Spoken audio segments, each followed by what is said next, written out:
the road and loop back around. Heading up the team of wildlife experts is biologist Dr. George McGavin.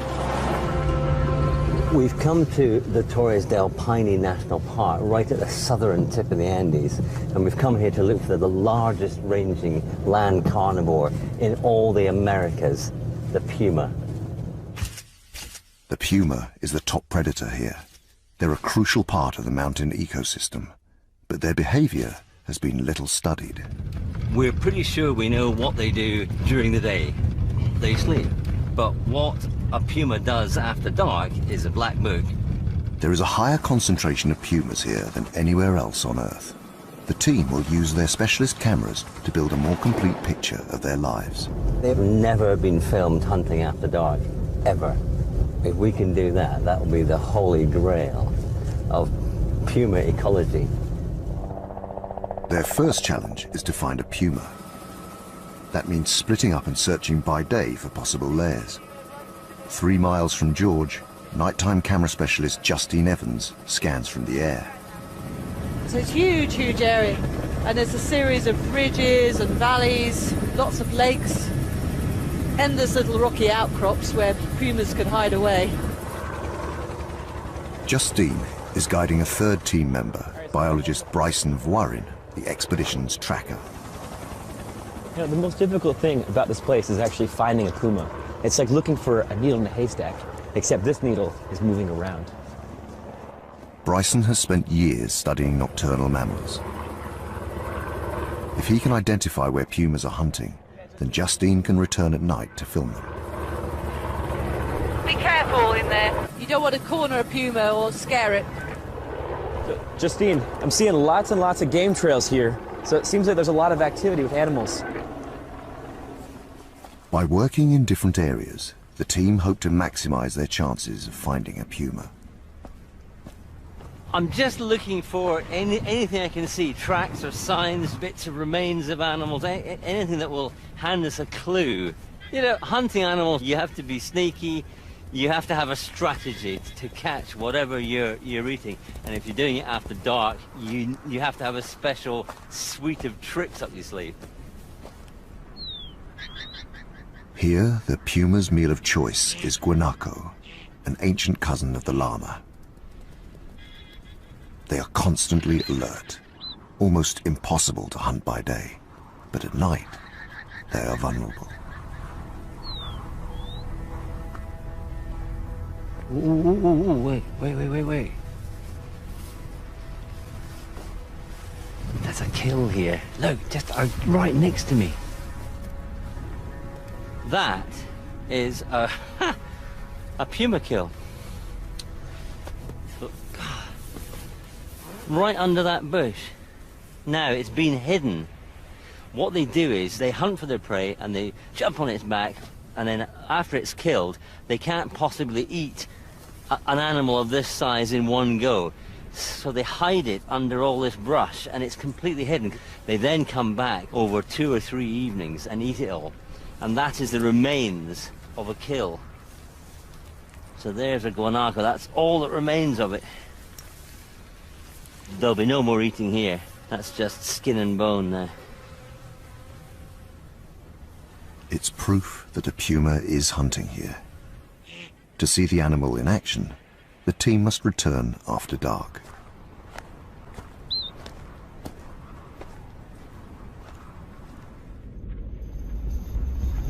"300 miles south in the Magellan Strait, a second part of the expedition is underway.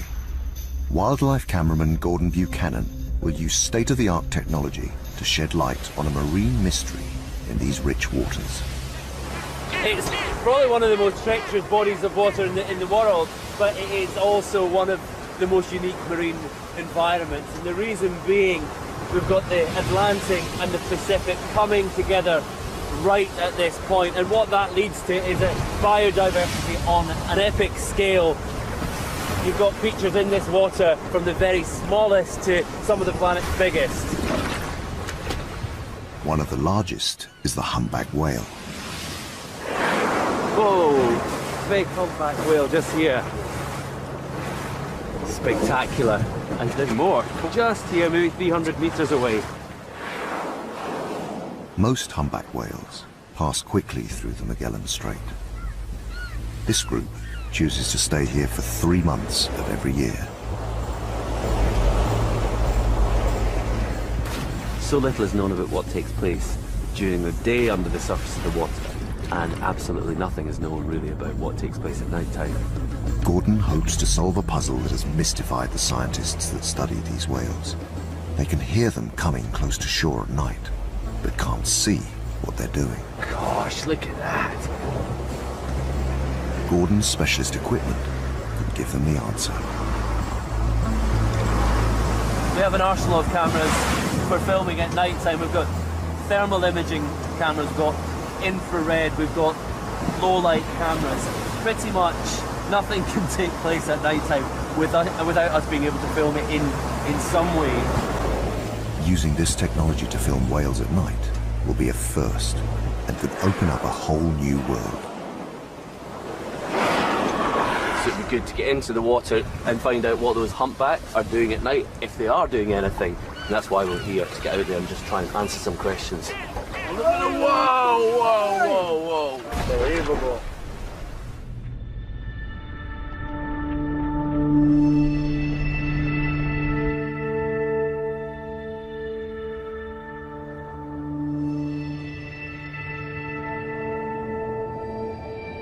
As daylight fades, 300 miles north, the Puma team has split to search the area where George found a kill. This is the time that the pumas are just waking up, going around looking for dinner. It's a really good time to see them walking along the hillsides or in the valleys. Tonight, we've got all 3 teams out in separate vehicles and driving all the tracks. We're just throwing everything at it tonight, getting everyone out there. It's a large area. We need to spread out as far as we can and to use a variety of strategies if we're to see anything good.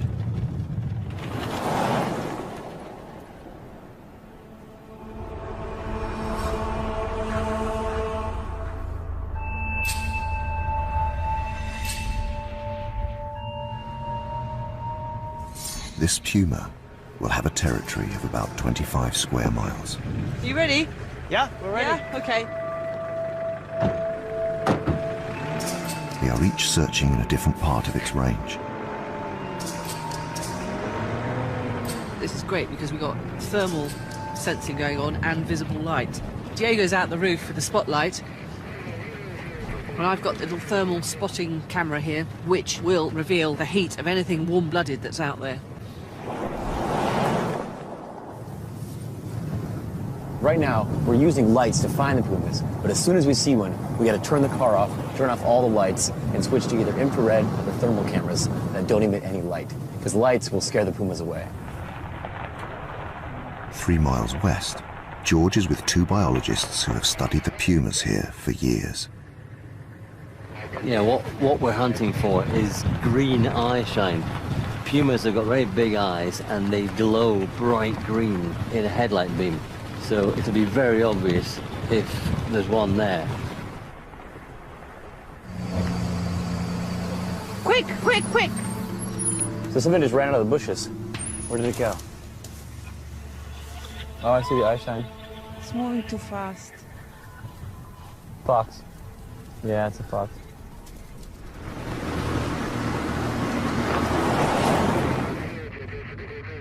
While Bryson and Justine continue their search, George leaves the safety of his vehicle to check out a ridge above the road with a military spotting scope. There's definitely eye shine over there. It was just by that rock. Right there. Right. There's one just there. Yeah, it's just on the hillside, just halfway up the slope. Well, it isn't a very clear sighting. I just saw eye shine. It didn't look very green. It looked greenish, but it definitely wasn't a guanaco eye shine, and it was just over there. If it is a puma, then I'm right on the top of this ridge. I mean, it's obvious he'll go. The animal heads down towards the road. George radios biologist Rodrigo, waiting in the vehicle below. I just thought I saw a moving spot on a slight slope just southwest of you. Okay, perfect.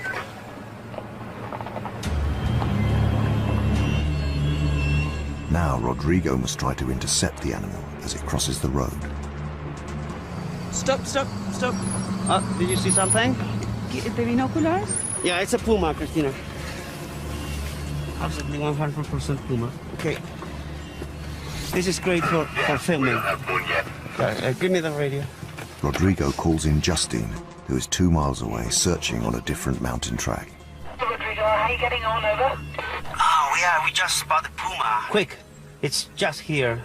Perfect. Okay, we're on our way. Let's go. Let's move on. Great views. The challenge now is to stick close to the puma. With luck, Justine will get there in time to film its behavior at night.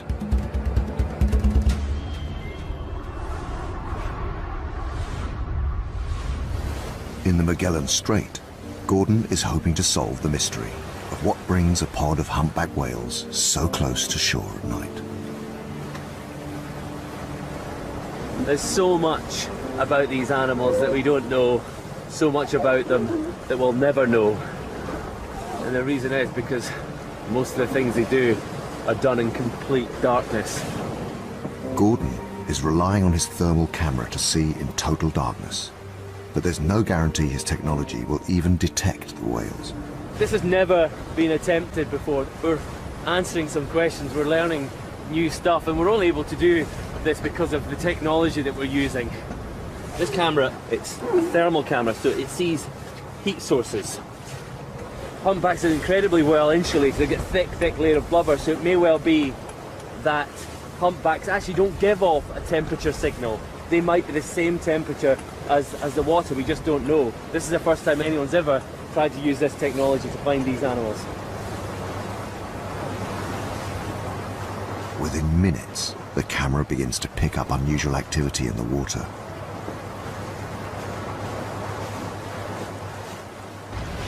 Oh, there you go, you can actually see. Oh, you can see its tail splashing in the water there. That's interesting. There's this huge cloud of white vapor, and the reason it's white is because it's hot. It's hot breath being expelled from these huge lungs, and it shows up much warmer than the ambient water. Now, you see that? Oh, great! Huge tail splashes and clouds of water coming up from the surface, not just from it slapping its tail, but from its blowhole as well. We come out looking for behaviour, and this is not at all what I expected to see. From this distance, Gordon can only speculate what the whales are doing. Maybe a way in lower light conditions for whales to communicate to each other, let them know precisely where they are. That sound, that huge thunderous sound of the tail slapping on the surface of the water will carry literally for miles. But they also do it to stun fish.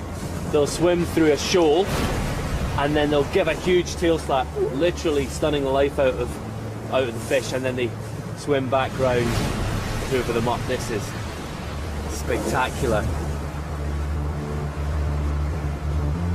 Humpbacks need to eat 1.5 tons of food every 24 hours. They must feed both day and night. But what brings a pod of humpback whales close to shore remains a mystery. What we've seen at night time is whales moving closer into the close. What I'd love to do is get in to find out exactly what they're doing. Look at that! Oh.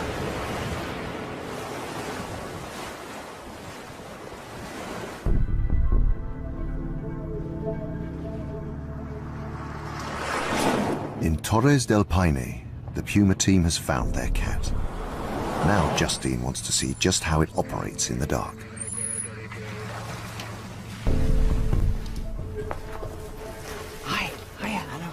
Where's the puma then? No, the puma was... Upwind and high above her position, a herd of guanaco are oblivious to the puma's presence. Yeah, this is a good scenario. Got loads of guanacos over there.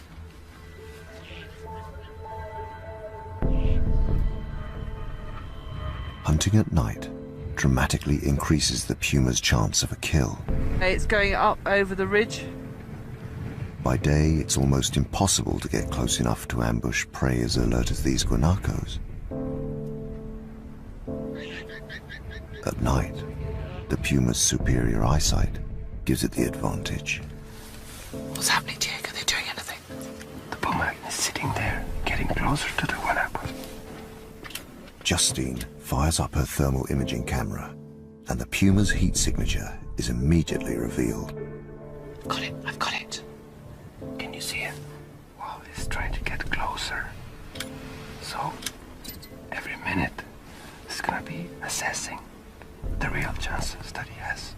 I'm getting it. Oh, this is fantastic. She's hunting. Wow.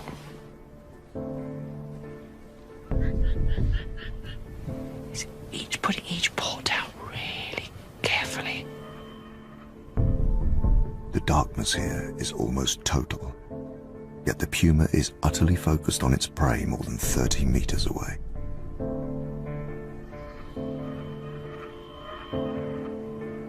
But he's perfectly equipped to be hunting at night like this. He's got a great sense of smell and hearing. Even though the moon hasn't come up and it's really dark out there, he can still see very well.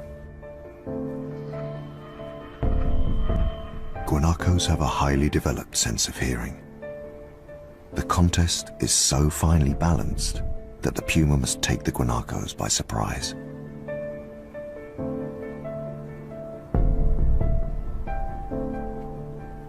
He's in full hunt mode. It's an amazing sign. Yeah, it's waiting for the moment, for the right moment, but any mistake, and it's gone. So this is an absolute gem of a situation. As long as I don't cock it up and the puma doesn't cock it up.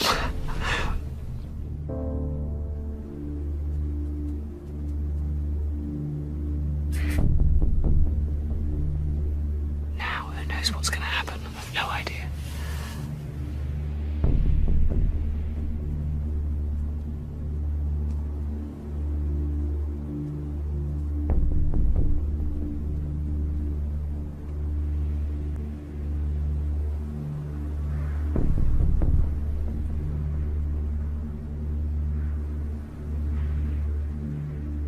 The puma is about to make its move.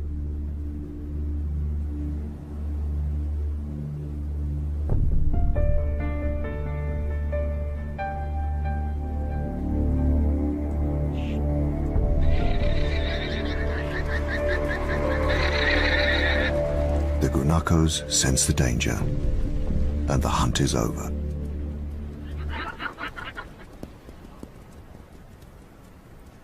That was such a shame. It looked like he had got everything right, and suddenly, bang, they were all going. It makes you realise just how hard it is for a puma to hunt.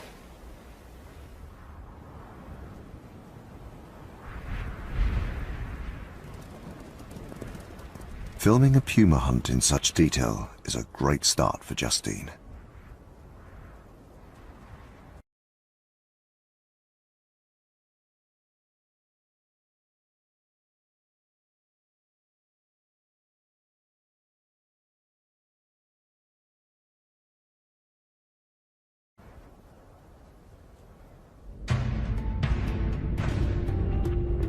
George is traveling 2,000 miles north to solve another mystery.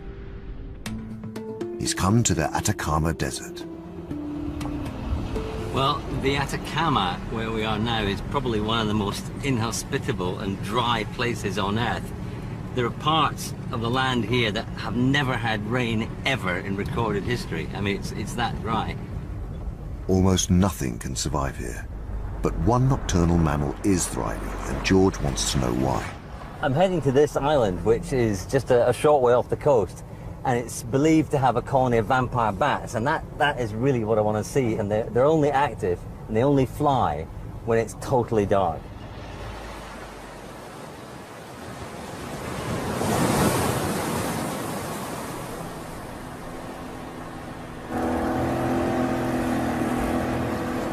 Whoa, dolphin, look at that.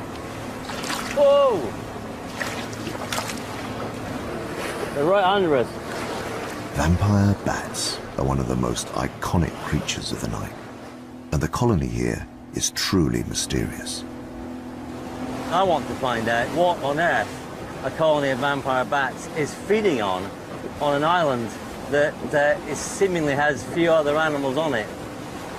And it looks pretty inhospitable, but clearly there's enough there for vampire bats to eat. To help him, he's calling upon the expertise of biologist Marcelo Flores and wildlife camerawoman Sophie Darlington. Everything is actually completely fine. We put everything in dry bags, so all the kit's protected.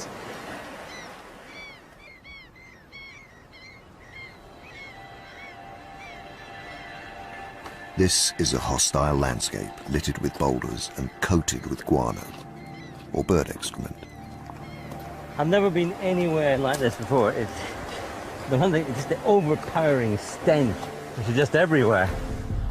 Looking around, it's sort of like you've landed on the moon a bit. It's really desolate, like a lunar landscape. It's incredibly bleak, really dry, really arid. George's first task is to find where the bats are roosting. They say that the cave with the vampires in it is actually on the coast, so it's really important that we find the cave as quickly as we can, because if we can't find it now, we won't find it in the dark. This looks very like the cave. Yeah. Great.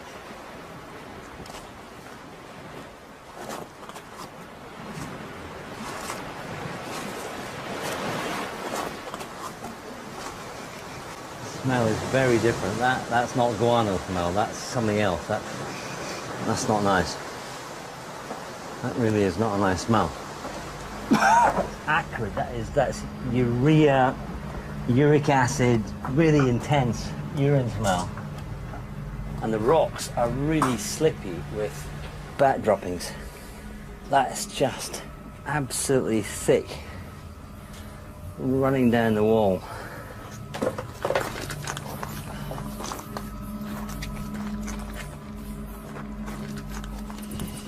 Oh yeah, there's one. It just flew back. Two. Oh yeah.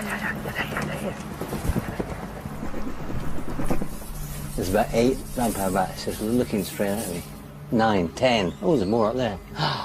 This is the first time I've ever seen a vampire bat, and it's, what, 6 feet away from me? That is amazing. Oh. These tiny bloodsuckers don't use their eyes to find their victims. Their eyesight is fairly good, their hearing's good, they can echolocate, they have infrared pits around their face which that they can sense the really hot part of the animal where the blood flow is highest, and they have teeth that are just razor sharp, and they just hack off a flap of skin, and as the blood wells into it they just suck it up with their tongue, and they have a little groove on their lip here which they press against the wound. And of course they introduce anticoagulants into the bite so that the saliva, it makes the blood flow, it just flow and flow and flow. There's no doubting the vampire bat's supreme ability to locate mammals and extract their blood. What's eluded biologists is why this colony chooses to live here. What are they eating? What animal are they extracting the blood from? That's what I want to know. I think the only way that we're going to find out is if we can catch one and glue a little tracker on its back and track it to where it's eating, and then we should be able to film exactly what animal it's feeding on. The problem is how to catch a bat, as they are roosting out of reach. George must return at dusk to net one as it leaves the cave to feed.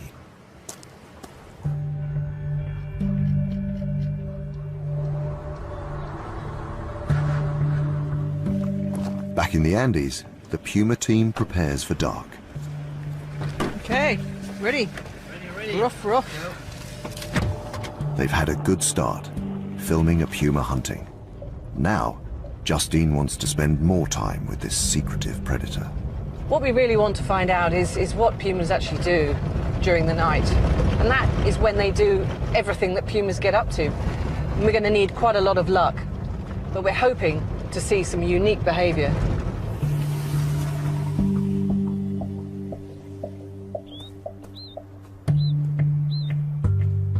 With dusk approaching, their plan is to spot a puma as it leaves its daytime lair and goes out to hunt. Bryson has already picked up a trail. Oh, look. Fresh tracks. Right here. There's another one right there. Look at that. Wow. That's a good one. Here's a nice paw print right here. It's big, but it's not huge. You know, a full-grown adult would be a bit bigger, about the size of the middle of my hand. So it's a teenager. He's been walking right here. And that's a pretty good span between footprints. Yeah. He's a pretty good size, though. He's not little.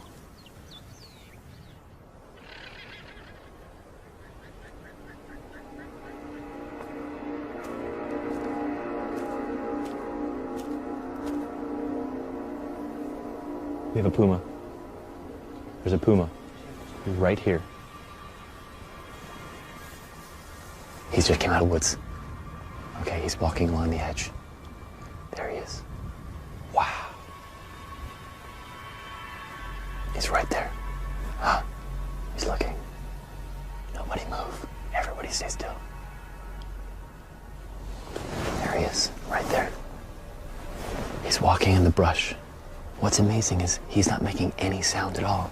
I can't hear him at all. God. I mean, he's an absolute silent hunter.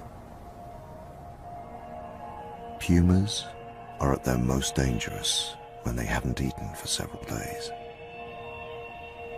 He's hungry and he's looking for a meal. So I really got to be careful right now. The last thing I need to do is act like a prey animal. Under no circumstances can I run. That's the worst thing to do. The thing is, you don't hear a puma coming. If you're lucky, you see it. Should it choose to, this puma is more than capable of killing a fully grown man. Don't run. Don't run. He will attack you. He's just staring.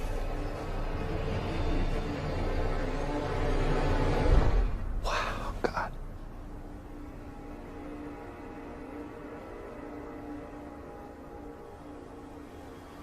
You know, this is the top predator. And to be able to watch him walk out of the woods, look right at me, and not care at all. All right, he's walking away. That is the most elegant predator I've ever seen. What an incredible animal. God. No, the dark doesn't belong to us. It belongs to the pumas. With hearing and smell and vision like his, he really is the king of the dark. The team have a cat in their sights. This is the opportunity they have been waiting for. So I'm gonna radio Justine, see if she can get him on a thermal camera. Justine, this is Bryson. Come in. Hi, Bryson. Can you hear me, over? We just found a puma. We're on our way to you, over.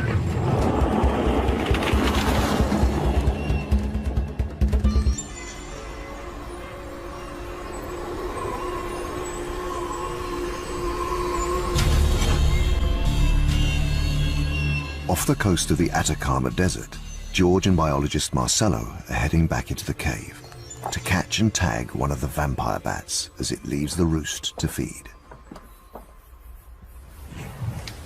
Because they're so closely grouped together, I think it would be quite easy to catch one. Because in the melee, as they fly off, one of them will surely go in the net. That's my theory, anyway.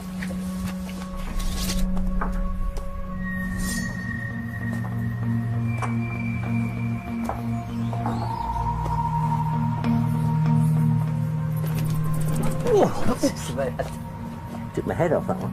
Ah. There's a few That here. one there. Yeah. There's one there. Yeah, and another one flew behind you.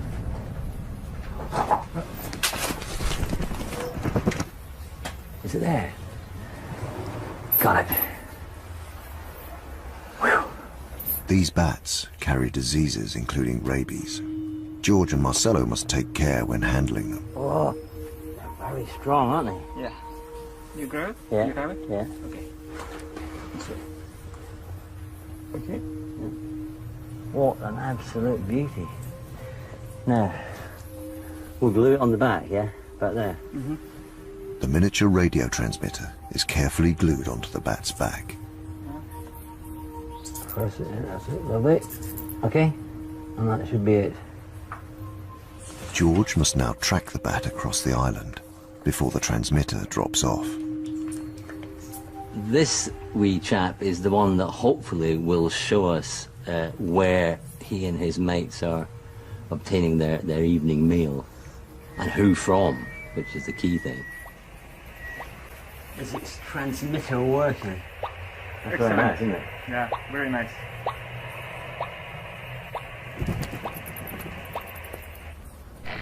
Yeah, I can hear you good. I just found, I think... Justine and Rodrigo are on the trail of Bryson's puma. Right here.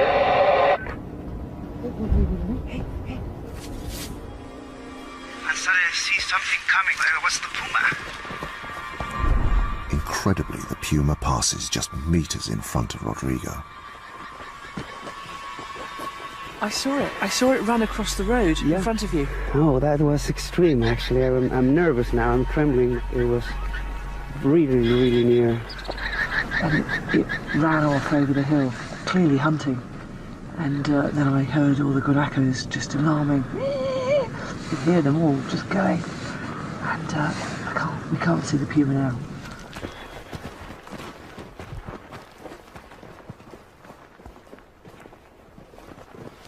Yeah, you should go very slowly. Maybe we should go around. Yeah.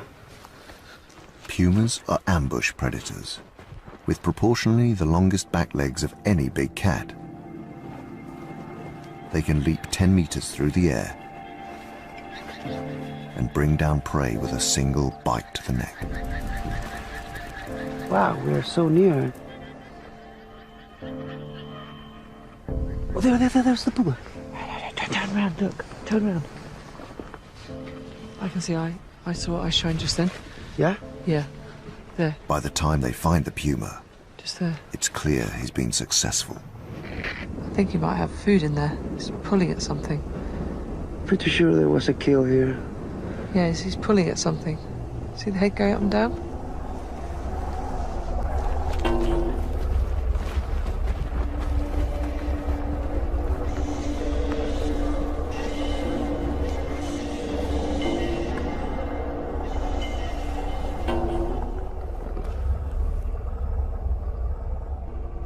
Wow, this is incredible, wonderful. This is a one-off, unique experience. It's absolutely amazing. We are right next to a puma on a kill, literally meters away, and we are so close we can just hear him crunching the bones, pulling at the meat. He's just completely absorbed in feeding, not bothered about us whatsoever.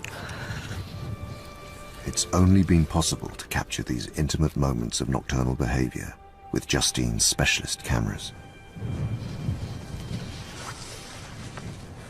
He's probably going for a snooze.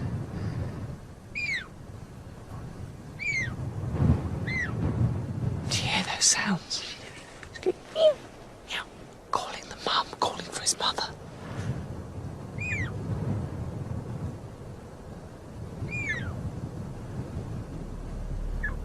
Which means we actually should really have a good look round, because if the mother's turning up, we are in trouble. There.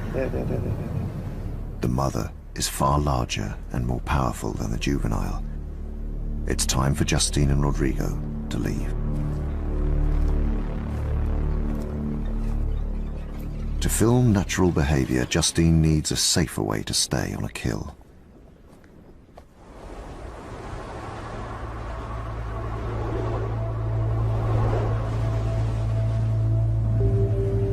"2,000 miles south, Gordon is making progress. He's tracked a humpback whale right into the coastline. We've got a whale right here in against the shore. I heard a whale blowing right here. Just switched off the engine. See if we can hear it. It might seem a strange place for a whale to be so close to shore. Gordon's hoping to discover why whales come into such shallow water, but his hopes are dashed. With a humpback so close to the boat, it's now too dangerous for him to get in. Going in with a 35-ton animal in there, it's a bit scary. It's dealing with a set of circumstances that it will never have seen before, and we just don't know how it's going to react, and we can't take that risk.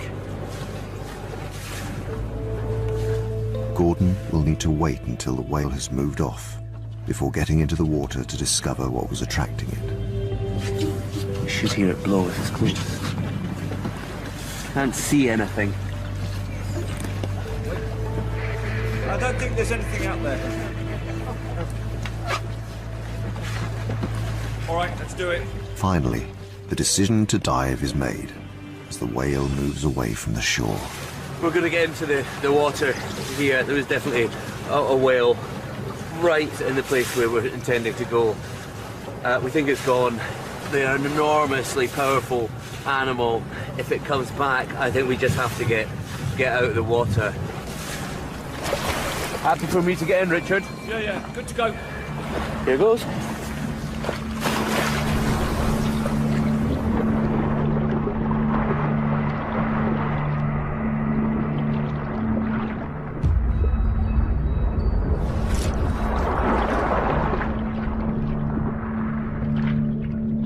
Even with his lights, Gordon can only see 10 meters in the gloom.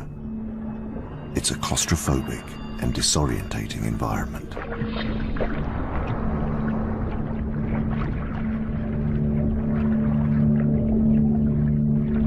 Beneath the surface lies a thick maze of kelp, immensely strong strands of seaweed up to 30 meters long.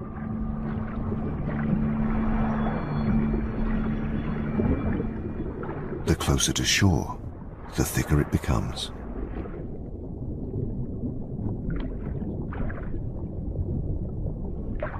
Whatever it is that's attracting the whales is hidden deep within this impenetrable forest.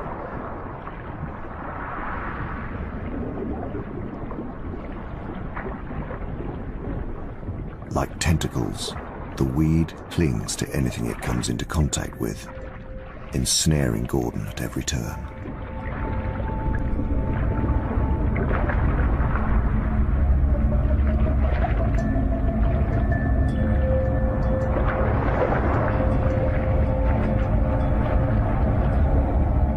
He has to abort his dive.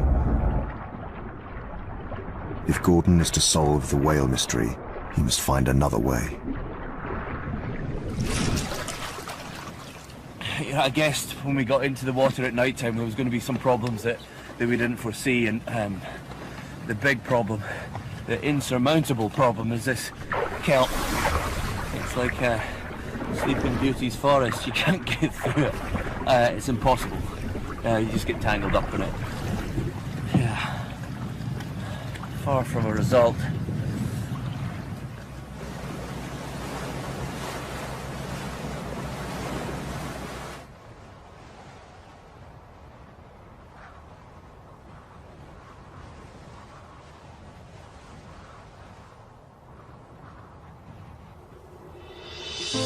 With 2 days left in the Andes, Justine still wants to spend more time with a puma. Her best chance is to stake out a kill. Condors circling high overhead are a hopeful sign.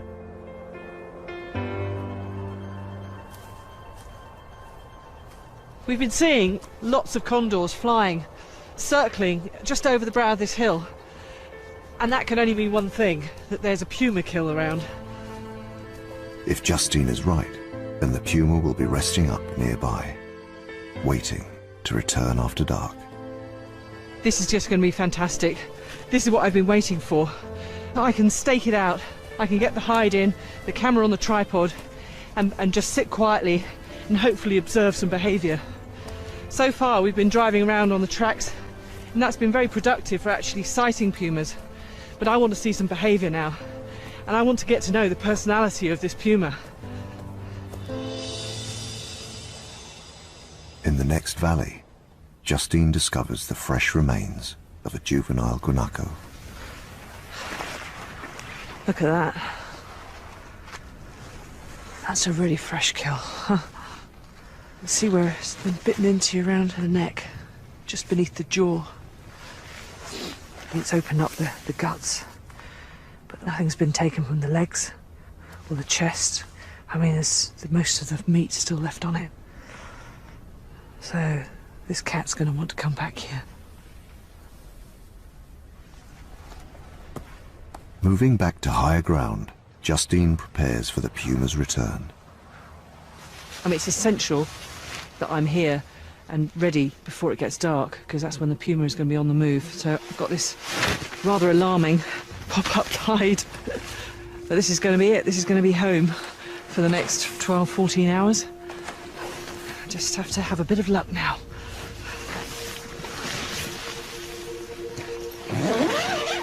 Justine has filmed big cats in the wild for over 20 years, but has only captured glimpses of pumas. Now, for the first time, she is hoping to spend the whole night with this elusive cat, documenting its natural behavior around a kill. Just changed from the daytime camera to the nighttime camera, and there's a puma out there. Wow, it's right on the kill already. It just goes to show, doesn't it, that the moment it started getting dark, there came the puma. Starting to feed. Excellent. I can see that he's a male. So strong in the way he's just pulling at that guanaco.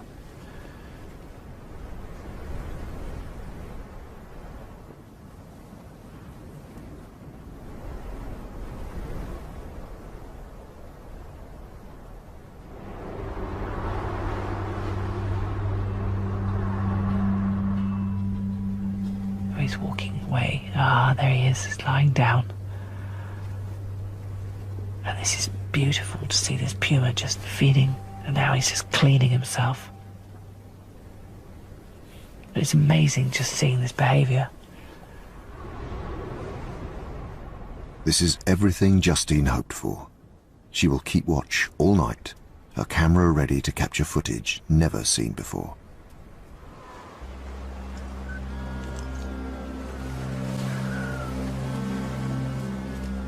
Back off the coast of the Atacama Desert, the vampire bats have left their roost to begin a night of feeding. It seemed to me that the bats, when they left the cave, turned left. So we're now heading along the island in that direction. So if my hunch is right, they should be over here. Using the VHF receiver, George and Marcelo hope to track the bats to their victim. Got it. Oh, I heard something. Yeah. Yeah? There. Yeah. Very faint. Marcelo has identified the signal coming from George's tagged bat. At first it was very faint, but it's a lot stronger now. It's like beep, beep, beep. And as long as you follow the bleep, then you'll end up hopefully right at the bat. Following the signal for over a mile, George is getting closer to discovering where the bats are going to feed. And on what. That's very strong now. Sea lions, I can hear them. I can hear them, look.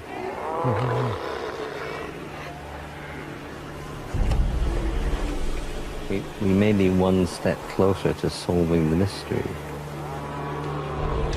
Sea lions are a perfect food source for vampire bats. Now, George must get close enough to the colony to see them in action.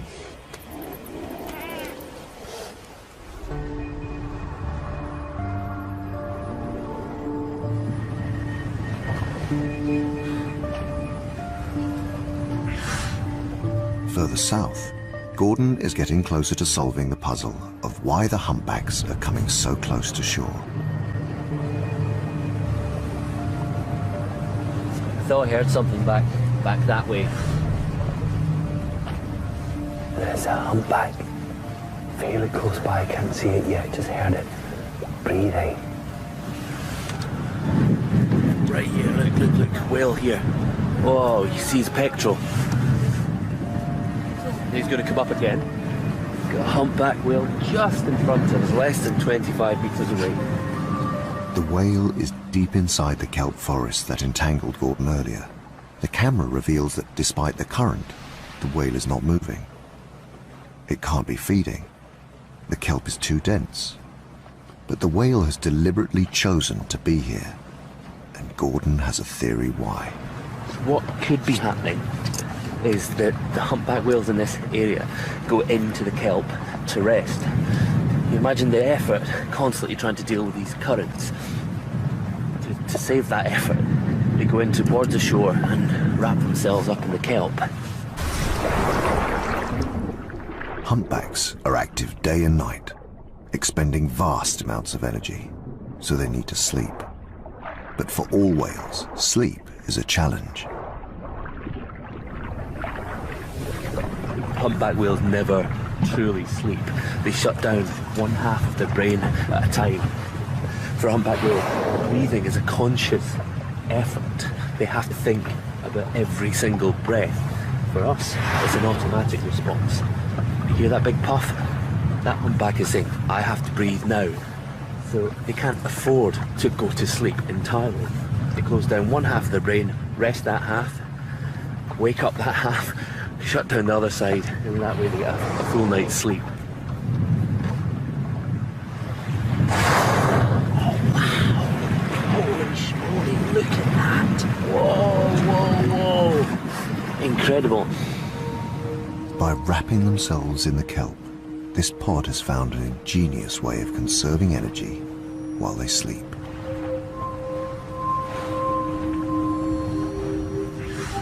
I think to be this close to a humpback whale takes your breath away.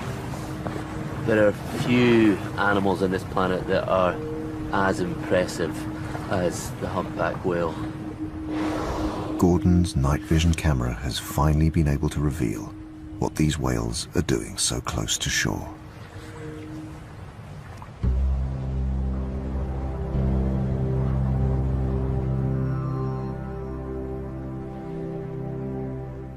In the Andes, Justine has been watching the puma for 6 hours.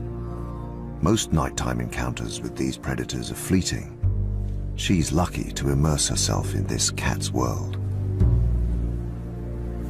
It's just wonderful using this camera. I have no lights on, just sitting here in the dark. So it's not disruptive at all. I think I'm really going to see exactly what he wants to get up to with his kill.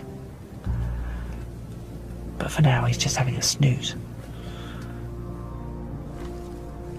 Big cats spend much of their time sleeping. The puma only stirs as a storm front begins to move across the valley. It's gusting at extreme speeds, and I'm not sure whether this hide is just going to blow over. Oh my god. I swear that the tent's going to fall in. Oh, Puma. Puma's got up. What's he doing? Can't be hunting. He's still got a big kill there. Oh, he's chasing some. He's probably just trying to keep warm. That's great.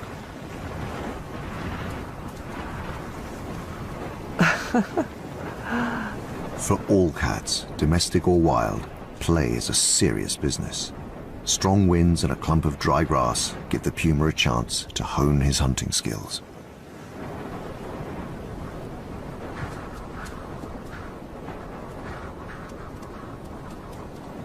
He's playing with it, just biffing it.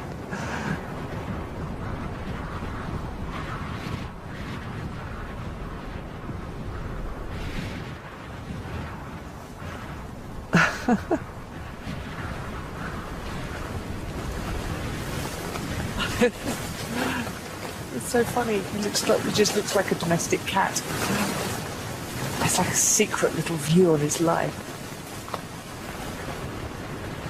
I guess if he does this, sits here by the kill, just cleaning himself and sleeping, nothing else can come in. He's dominating it all night long.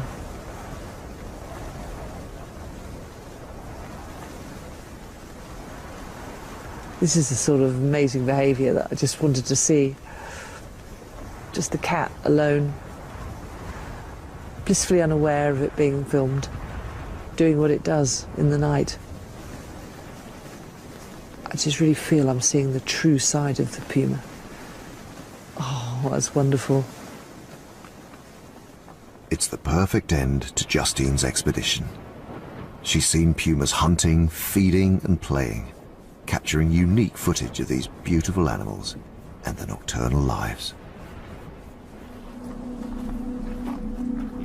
In the Atacama Desert, George has called in wildlife camerawoman Sophie Darlington. Her thermal camera will be able to capture the vampire bats feeding. What we need to do to nail it is to see them feeding. That would be extraordinary. That's it. George has tracked them to a sea lion colony on the far side of the island.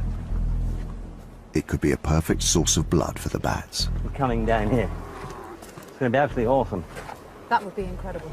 Sophie's night vision cameras should provide the answer. Well, we're just waiting for the bats to arrive. We're almost set up now. So any minute now, the vampires will be flying. Soon after George and Sophie arrive, so do the bats, flitting close to them, attracted by their body heat. What do you got? Let's see. Come on. Okay. There's a big bull, and there's been a bat flying around, completely harassing him. Oh yeah, I can see it. Yeah. There's two of them now. There's three of them. That was the bite. This is unbelievable. Look at it. It knew it was And there's there. one at the back. There's more right than there. one. The bats are all over them. All over them. They're following it. Look. There's a vampire bat. Look, it's just following it up behind it. Look at it. It's right on the back.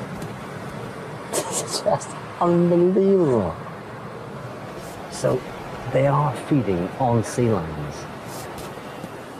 The bats employ a clever strategy when attempting to feed on an animal many times their size. They land close by and creep towards an area of flesh the creature will struggle to defend.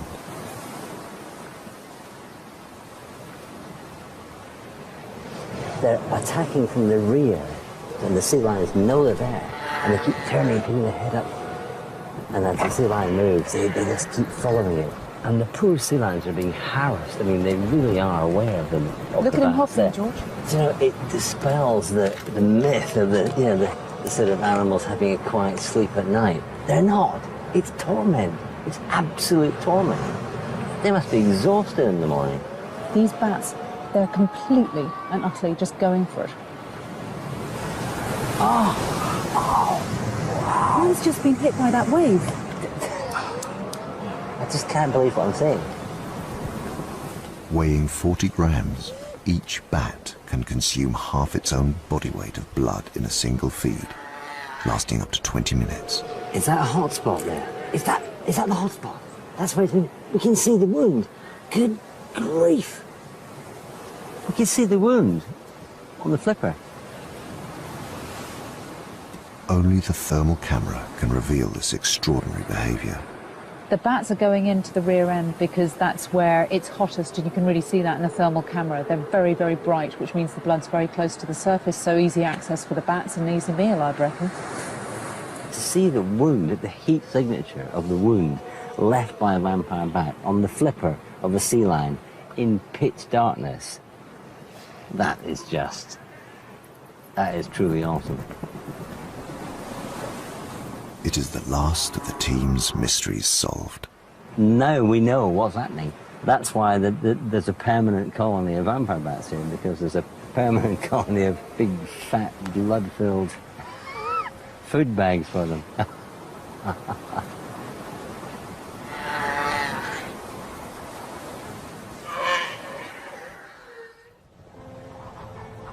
It's the end of an incredible 6 months. The team have pushed themselves to the limit to capture unique footage of South America's nocturnal wildlife. We've seen new species. We've seen behaviors that haven't been seen by anybody before. Yes! Got it! Look at that. Using cutting-edge technology, they have uncovered natural behavior never seen before. That's fantastic. There's a whole night shift. Animals going about their business, doing things that we just never see.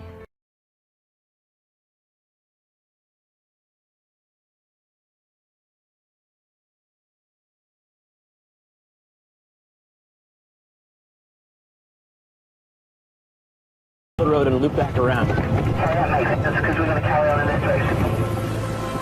Heading up the team of wildlife experts is biologist Dr. George McGavin. We've come to the Torres del Paine National Park, right at the southern tip of the Andes, and we've come here to look for the largest ranging land carnivore in all the Americas, the puma. The puma is the top predator here. They're a crucial part of the mountain ecosystem, but their behavior has been little studied. We're pretty sure we know what they do during the day. They sleep.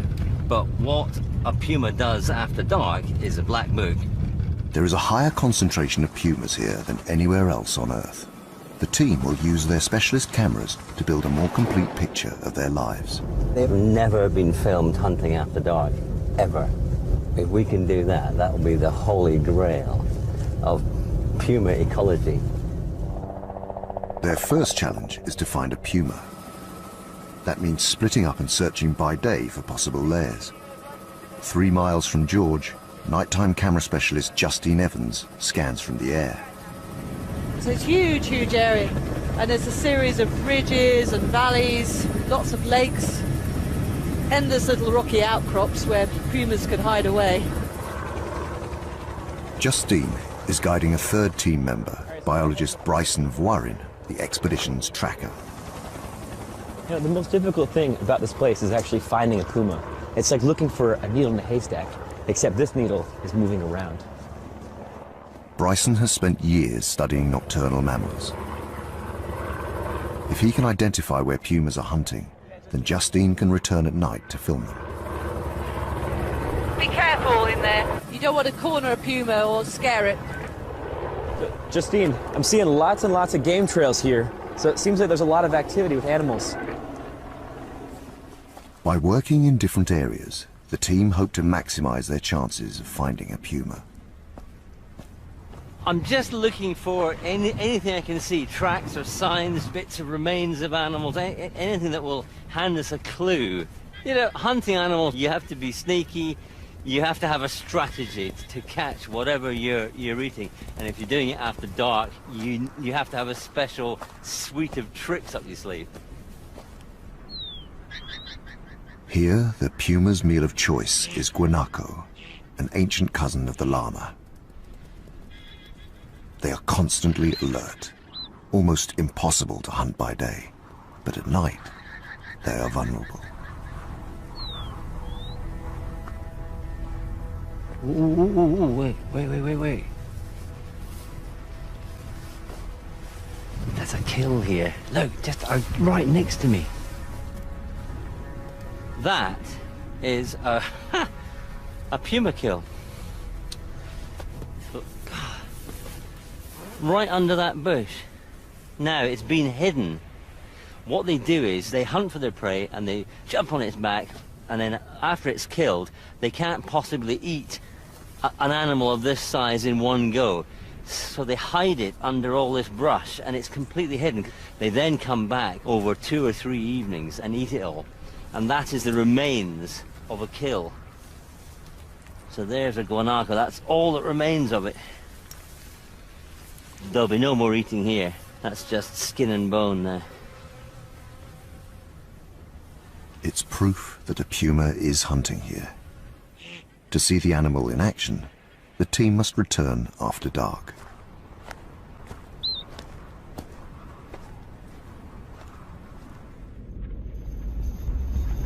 "300 miles south in the Magellan Strait, a second part of the expedition is underway. Wildlife cameraman Gordon Buchanan will use state-of-the-art technology to shed light on a marine mystery in these rich waters.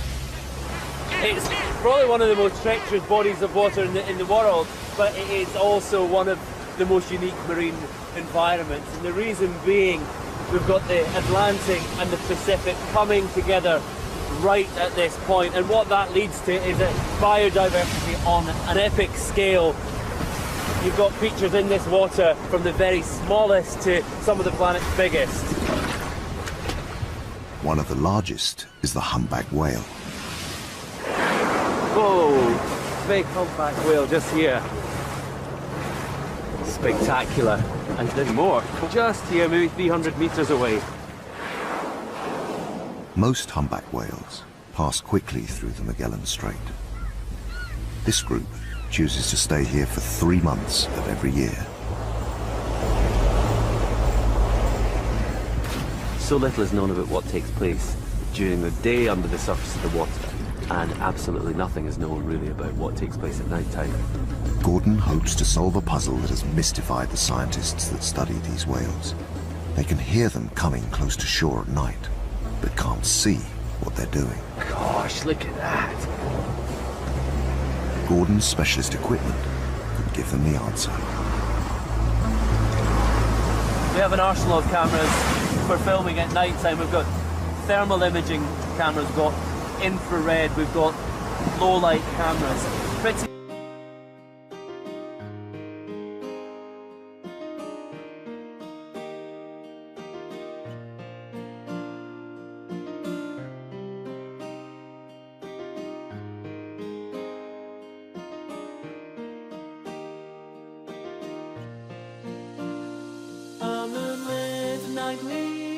to promise to be together forever. Golden moonlight for her wind instead of gentle words, sincerely loveful of love, every word you say. Why does the sky lead the way? The tangerine lips do not leave hearts suddenly recover. Promise to love you forever, don't lie to yourself forever. Thanks love, take me to your dream.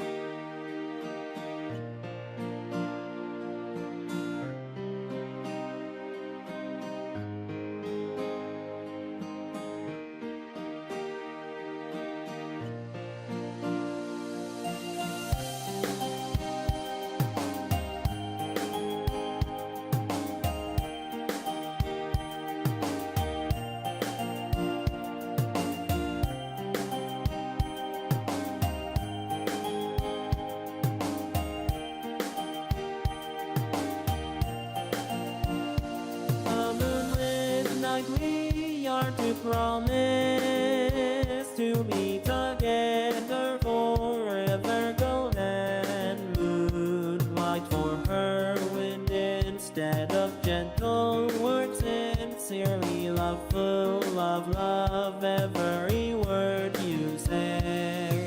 Why does the sky lead the way? The tangerine lips do not leave hearts suddenly recover. Promise to love you forever, don't lie to yourself forever. Thanks love, take me to your dream.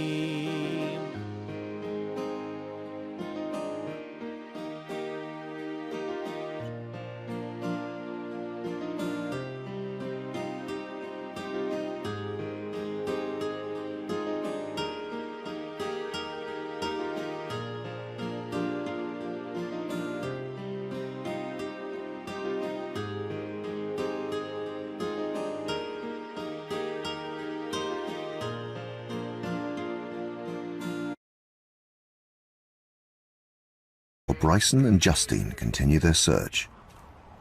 George leaves the safety of his vehicle to check out a ridge above the road with a military spotting scope.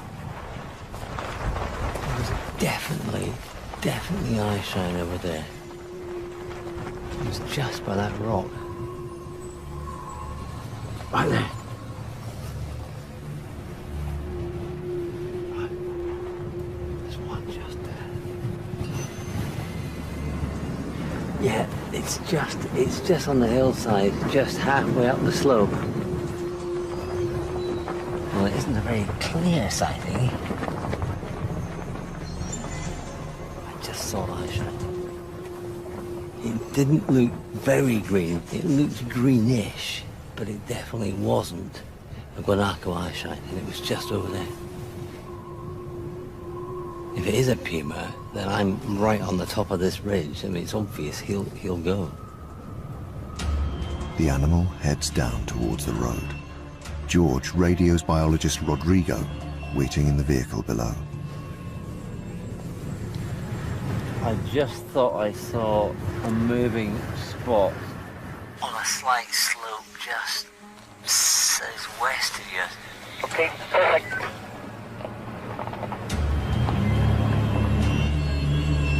Now Rodrigo must try to intercept the animal as it crosses the road. Stop. Did you see something? The binoculars? Yeah, it's a puma, Christina. Absolutely 100% puma. Okay. This is great for filming. Give me the radio. Rodrigo calls in Justine, who is 2 miles away searching on a different mountain track. Rodrigo, how are you getting on, over? Oh, we just spotted puma. Quick, it's just here. Perfect. Okay, we're on our way. Let's go. Let's move on. Great news. The challenge now is to stick close to the puma.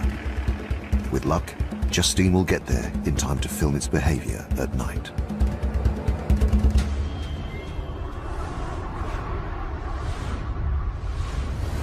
In the Magellan Strait, Gordon is hoping to solve the mystery of what brings a pod of humpback whales so close to shore at night.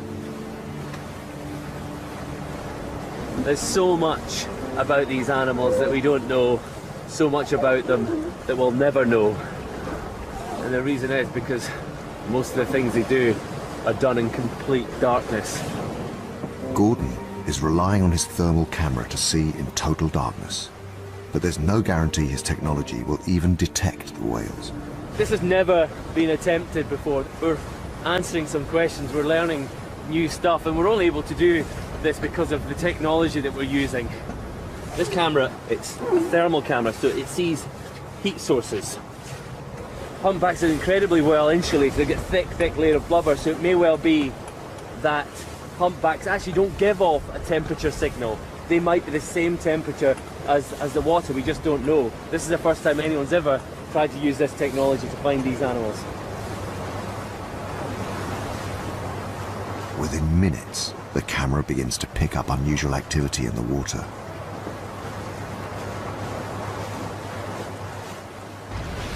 Oh, there you go, you can actually see.